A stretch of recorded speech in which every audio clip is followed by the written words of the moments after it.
मैंने तो नहीं बाबर आजम की जगह कप्तानी करनी, मैंने तो नहीं हारिस रऊफ की जगह जाके बॉलिंग करनी, मैंने तो शाहीन की जगह जो है नहीं ले लेनी, मैंने किसी बैटर की जगह नहीं खानी। मैं तो पाकिस्तान के लिए बोल रहा हूं कि भाई आप ये गलत कर रहे हैं, ये दोस्तियों के चक्कर में आप पाकिस्तान का मुस्तकबिल तबाह कर रहे हैं। एज ए क्रिकेटर में एक्सपेक्ट कर रहा था ऐसी परफॉर्मेंस आएगी, क्योंकि जब नीयतें ठीक नहीं ना हो तो ऐसी परफॉर्मेंस आती है। वो रिजल्ट सामने नजर आ गया। जब आप किसी का रास्ता रोकेंगे अपनी मर्जी से, आप खुदा बन जाएंगे क्रिकेट के, अल्लाह माफ करे, तो फिर रिजल्ट ऐसे आएंगे। और आपने पाकिस्तान की टीम समझ के नहीं चलाई, ये अपनी घर की टीम समझ के चलाई है, जिन्होंने ये मैनेजमेंट रखी है। जो प्लेयर जिनके हाथों में क्रिकेट थी वो समझ रहे थे हम क्रिकेट से बड़े हैं, जो ये नजर आया। तो मेरे ख्याल से शर्मनाक हार है हमारे लिए, पूरे पाकिस्तान के और नाज़िम मैं ये बता दूं, मैं एक बात की गवाही दे दूं, ये ऐसा नहीं अगर आप लोगों को लगे कि अब जी हार गए तो ये कहेंगे, मैं एक बात की गवाही देता हूं। कल इस शो के बाद हम खाना खा रहे थे, तब कामरान भाई ने कहा है, बाकी लोगों की भी राय थी, और कामरान भाई ने तब कहा मुझसे कहा कि यार हम किधर ले आए। आकिब सर, अगर पाकिस्तान की बात करें और हम जब प्री मैच डिस्कशन भी कर रहे थे तो आपने कहा कि सेफ टोटल 260 280 होगा। पाकिस्तान ने एक कंपेटिटिव स्कोर किया था, लेकिन क्या वजह बनी कि वो टारगेट को डिफेंड नहीं कर पाए? देखिए, जो एक पिच है वो फैसला करती है कि इसके ऊपर कितने रन बनने चाहिए जी।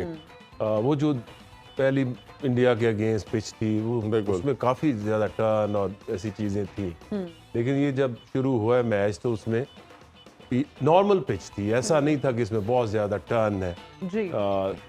तो आप ये नॉर्मल कोई भी टीम अगर 50 ओवर बैटिंग करती है, चाहे नेदरलैंड करती है, चाहे अफगानिस्तान करती है, चाहे बांग्लादेश करती है, तो 300 के करीब तो रन वैसे ही बन जाते हैं जी, ऐसे ही। तो जब आपने टॉस जीत के बैटिंग की है, उसके अंदर कोई ऐसी ना सीम मूवमेंट थी ना कुछ था, तो आप आउट भी नहीं हो रहे और आप 70-80 के स्ट्राइक रेट से आप खेल ही जा रहे हैं, आपको पता ही नहीं चल रहा कि टोटल को हमने करना कितना। वो तो अगर इफ्तिखार के 140 स्ट्राइक रेट के रन आप थोड़े कम कर दो तो ये तो 250 बनाने जा रहे हैं। तो उनके कैप्टन ने बोला था कि हमें 250 ही इनको कंटेन करना है, 250 के करीब होगा तो बड़ा इजी रहेगा हमारे। तो इसका मतलब ये है कि आपने जब भी रन भी करने हैं फिर फायदा नहीं होना। तो ये इनको समझ नहीं आ रही कि ये वही सोच रहे हैं, ये वही पेस है जिससे सारा साल ये क्रिकेट खेलते रहते हैं। पाकिस्तान में मैचेस हो गए 70-80 के स्ट्राइक रेट से आपने कभी 100 कर लिया, 80 कर लिया, अपने रन बना लिया, नंबर 1 बन गए। लेकिन जो ये कंपटीशन हो रहा है ये वो है ही नहीं जी। और इनको उसका पता एहसास भी नहीं है कि लोग तो 400 को चेज करने की तरफ जा रहे हैं जी। तो ये नहीं है कि अगर आपने चेन्नई का नाम चेन्नई रख दिया तो वहां पे इतनी इतनी टर्न होगी। लेकिन जो फैसला उन्होंने किया, brave decision, knowing the fact कि ये पाकिस्तानी जो बैटर्स इनकी प्रॉब्लम क्या, नूर अहमद को डाला उन्होंने चौथा स्पिनर, टीनेजर बच्चा, जिस तरह से इन्होंने कैरेट बॉल खेले थे इंडियन जो उनका लगी है कुलदीप के, तो उन्होंने कहा कि इसको लेके आए, इनसे रीड नहीं होता, और इनसे नहीं हुआ बिल्कुल। 18 साल का बच्चा है, उनसे खेला नहीं जाता। और हमारे जो वाइस कैप्टन शादाब खान साहब हैं, और अभी ये उसामा मीर भी, इसकी प्रॉब्लम क्या है इस टीम की कि ये कोई बंदा, आधे बंदे तो टेस्ट हुए बगैर आ गए हैं। ऐसे ही है। अब आप देखें ना कि क्या हमें इस टीम में अब्दुल्ला नहीं था जो उनकी ओरिजिनल, साउद नहीं था, ये उसामा नहीं था, तो इनको जो 6 महीने पहले 8 महीने पहले इनको आप एक्सपोज करते, अगर ये इस काबिल होते तो यहाँ तक पहुँचते। और रिजवान की जो शॉर्ट सिलेक्शन की अगर बात की जाए, आप ऐसे जो नया बच्चा है आपने प्रेशर डालना था, आप उसकी शॉर्ट सिलेक्शन देखें कि ऑफ स्टंप से उठा के स्वीप मारा है। की जो बॉलिंग है वो करते ही वो 5वीं 6ठी स्टंप के ऊपर है, उसको ये शॉट तो आती नहीं, उन्होंने खेली है, बिल्कुल खेली है। ना स्लॉग स्वीप आती है, ना रिवर्स स्वीप आती है, पता नहीं ये वो वाली बेसिक बैटिंग नहीं, अंडर 19 वाली होती है, बुरी बॉल कराओगे तो मैं चौका मारूंगा। एग्जैक्टली। अच्छा सर, आज हमारे प्लेयर्स ने इतना बुरा परफॉर्म किया कि हमें चाचा की परफॉर्मेंस, इफ्तिखार साहब की परफॉर्मेंस हमें अच्छी लग रही थी, और सारे लोग ये कह रहे थे कि ही परफॉर्म्ड वेल। जब मैं क्रिकेट में, आज मैं भी देख रही थी अब्बू के साथ, मैं बहुत एक्साइटेड थी, मुझे लगा कि कुछ आज अच्छा होगा, पाकिस्तान की टीम कुछ अच्छा परफॉर्म शायद कर जाए, एंड वी वर होपफुल। ऐसा नहीं हुआ, उन्होंने इतना बुरा परफॉर्म किया। मैच ना देखा करें। देखिए, कोई चीज भी तो नहीं ना बेहतर हुई बैटिंग में। आपको जैसा ऊपर से स्टार्ट मिल गया था तो आप उसको मारो, आप 350 रन की तरफ कोशिश तो करो, गेंद की नहीं है। बिल्कुल ऐसे ही। अब यही डर लगा हुआ। और इसकी वजह क्या है, आपको एक चीज बता दूं, ऊपर से लेके नीचे तक ये वर्ल्ड कप चेयरमैन की कुर्सी हिला रहा था, वो भी दुआएं कर भी अल्लाह चाहिए शायद मैं बच जाऊं।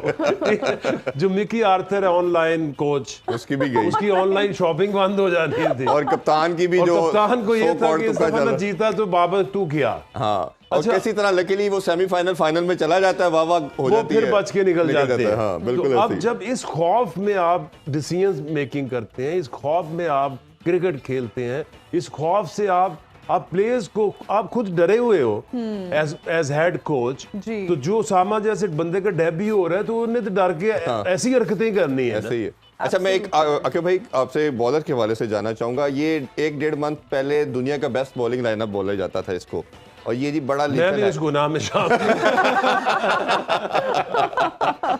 एक नसीम शाह के जाने से ये दुनिया का वर्स्ट बॉलिंग अटैक बन गया। लास्ट मैच में 368 करवा रहे हैं आप, आज आप 282 को भी नहीं बचा सके। ये इस बॉलिंग लाइन का मसला क्या? और हारिस रऊफ की मैं क्या आपसे बात करूं कि पहले लास्ट मैच में मोमेंटम दिया, 24 रन दे के आज वो रीजनेबल खेल रहे थे। इन्होंने जिस तरह की बॉलिंग की 17 रन दे के जो एक मोमेंटम दिया उनको, ये क्या विकेट टेकिंग तो चले हम छोड़ ही देते हैं कि विकेट लेंगे, वो तो रन रोकने से भी गए। देखिए ना, आपको जब मौका होता है, आपको एक चांस मिलता है जिंदगी में, वहां आपने प्रूव करना है। ठीक है, आप T20 में अच्छा करते हो, लीगों में अच्छा करते हो, बट वर्ल्ड कप में आगे फिर इस तरह आप ग्रेट प्लेयर बनते हो, आप पूरी जिंदगी फिर नाम आपका रहता है। तो आप नहीं करोगे तो देख लो जो हाल हो रहा है। ये पीछे हो क्या रहा था, देखो उसमें एक तो ये जिस एनवायरनमेंट ये खेल रहे थे, नसीम और शाहीन अच्छी बॉलिंग कर रहे थे, ये शाहीन की फिटनेस भी इससे बहुत बेहतर थी, तेज बॉलिंग कर रहा था। उसके बाद हारिस आता था, और ये नवाज और शदाब ये इन पिचेस के ऊपर वो चल जाते थे, या तो फिर उसी सी टीमें, बी टीम, सी टीम आ रही थी जी। लेकिन एक लगता था कि आपके पास न्यू बॉल बॉलर भी है, एक तेज बॉलर बीच में है, लेफ्ट आर्म है, आपके पास लेगी है, लेकिन वो सारे इंग्रेडिएंट्स पूरे थे, उसमें क्वालिटी कोई नहीं थी। अब you know it was embarrassing today. वो 2 विकेटों से 280-90 बड़ा स्कोर होता है यार। कि पिच गीली ना गीली, फील्डिंग वाज, फिटनेस लेवल आप देखें, हम चीखे मार रहे हैं शो पे 3 हफ्ते से कि 2 साल से इनका फिटनेस टेस्ट नहीं हुआ। अब मैं लड़कों के इंडिविजुअल नाम लूँ, इतने उनके मुंह हुए हैं, लगता है रोज कोई 8-8 किलो कढ़ाई खाते ने, निहारियां खाते ने। भाई कोई टेस्ट भी तो होना चाहिए। अब इन professionally you guys are being getting paid, playing for your country, and there has to be a certain criteria. I'm with Misbah on that. When he was coach, he had that criteria. Players hated him, but it worked. Worked for the fielding is all about fitness, and that's where we are lacking. It's unfortunate. अब वही आ गया, दुआएं करेंगे, ifs and buts करेंगे, हम चारों जीते, अगली टीम हारे, मे बी हम क्वार्टर फाइनल में पहुंचे, सेमीफाइनल में पहुंचेंगे। That's big may be. Fitness को मैं भी थोड़ा सा एलिब्रेट करना चाहूँगा। आप देखिए वर्ल्ड कप खेलने जा रहे हैं, आपकी कोई ना कोई प्लानिंग होनी चाहिए, इन द सेंस के प्लानिंग आपने कौन कौन सी सीरीज़ खेलनी है इस बड़ी वर्ल्ड कप से पहले, कहाँ जाना है, किस मुल्क के ख़िलाफ़ खेलना है, कहाँ जूनियर्स को खिलाना है, कहाँ नए लड़के तैयार करने। 3 महीने हम ऐसे मुल्क में क्रिकेट खेलें जहाँ पे जो फिटनेस के भी वसी महीने बाद वो ड्रेन आउट हो गए सारे प्लेयर्स। आज हमने उसकी एग्जांपल फील्ड में देखी, हमें क्लियरली नज़र आया कि सब लेथार्जिक थे, बिल्कुल फटीग लग रहे थे, हमें कर लिया। आई थिंक ये एक बहुत बड़ा फैक्टर है। जो भी क्रिकेट बोर्ड में आते हैं, जो जैसे अभी वसीम भाई ने बात की है, इनको क्रिकेट का बिल्कुल नहीं पता होता है, और इनको आई डोंट नो किससे एडवाइस लेते हैं, समझ से बाहर है। एक बहुत बड़ा डिजास्टर है। बट मोइनी वो कहते हैं ना कि जो जज, मैं दोबारा पहले भी एग्जांपल दे सकता हूँ, जज a person by his advisers. बिल्कुल सही। आपको बंदे वो चाहिए एडवाइस करने वाले जो अपनी नौकरी का ना सोचे, जो आगे टीम का बेहतरी का सोचे। जितने भी पॉलिटिकल लोग आते हैं, अभी भी ये हो रहा है, अभी भी कंसिस्टेंटली सुनने में ये आ रहा है 70 से 80 बंदे अभी भी नए एम्प्लॉय हैं जिनको कोई नहीं जानता क्रिकेट फील्ड में, जिनका कोई तजुर्बा नहीं है। प्रीवियसली भी ये होता रहा, इवन सेठी साहब के बोर्ड में भी यही होता रहा कि बस एक माइंड सेट। तो ये इवेंचुअली कहने का मकसद ये कि ये उसका नतीजा पे इफेक्ट होता है। फर्स्ट क्लास का पूरा सिस्टम चेंज कर दिया 3 महीने में आपने आके, जो मेहनत करके 2 साल में उन्होंने बनाया, जो भी बनाया वो आते ही चेंज।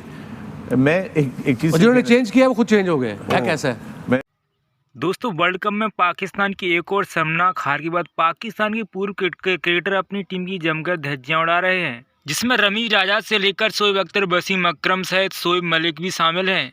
दोस्तों जहां इस मुकाबले में अफगानिस्तान टीम ने शानदार प्रदर्शन करते हुए पाकिस्तान टीम को एक बार फिर से हरा दिया, तो पाकिस्तान के क्रिकेटर्स को ये हार हजम नहीं हुई और उन्होंने अपने टीम के कप्तान बाबर आजम का जमकर धज्जियां उड़ा दी।